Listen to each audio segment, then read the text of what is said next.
Boys and girls, it's Professor Sal, the story gal, and I'm at the Chehalis Twin Cities Center for Head Start. Oh, I'm so excited to be here. Their room is beautiful. I wanted to show you something I brought with me today.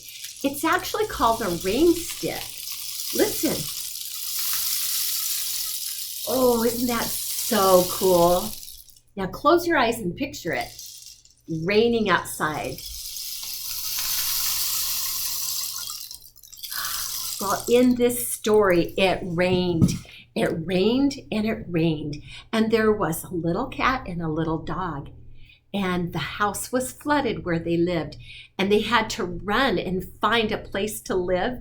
And it was kind of scary for them because the flood was so bad. It's actually a true story, and it's called Two Bobbies. And it's a story, it says, about Hurricane Katrina and friendship and survival. Now, we don't get hurricanes here. It's when the wind blows, and then in this story, there was a dam that broke, the dike of the river, and the water came into the city and flooded things. So I'm going to tell you this story, and I'm going to read it. It's kind of both. And I was actually able to meet the author, Mary Netherly and Kimberly Larson, and they signed my book. It was so fun to actually meet an author who wrote the story. And I love that it's true. So here's a picture of the animals watching it windy and rain, and the water's coming up. It's in a place called New Orleans, down in a state called Mississippi.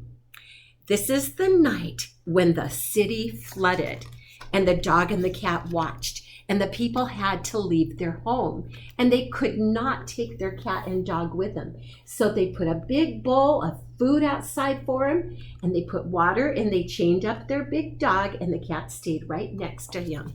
And the people left, and Bob, the cat, and Bobby, the dog, waited for their owners to come back.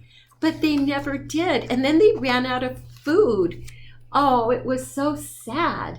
This is kind of a sad story, but it has a happy ending. There they sat, waiting and waiting. No one ever came. Finally, Bobby, that's the dog, he broke loose of his chain and ran down the steps with Bob, the cat, right behind him. Oh, it was a mess. There was debris all over the road. They tried to find a place to go to, but everything was such a mess. Month after month passed by. Bobby and Bobcat wandered the devastated city. Their days and nights were filled with danger. There were packs of hungry dogs in the city. Oh, his ribs, that's the little bones inside him, began to show because he needed food and he was starving. Starving is when you have no food to eat. And then look at this. They came to a construction site where people were rebuilding a hotel. And one of the workmen said, "I'll give you some food." So he fed them. Oh, they liked it there. He got dog food and kibbles. But then the owner came and said, "No more animals here." And they called some special people who rescue animals, and they came and picked him up and put him in a van. Bob the cat and Bobby. And he took him to a place called a shelter. Now the shelter was filled with all sorts of dogs and cats that had been abandoned, that meant left on their own. But the sad thing was they put the dog in one end of the shelter and the cat in the other. And all night long, Bobcat just went meow, meow, meow. And the dog barked, arf, arf, arf, till finally they decided to put them in together. One cage, one dog and one cat.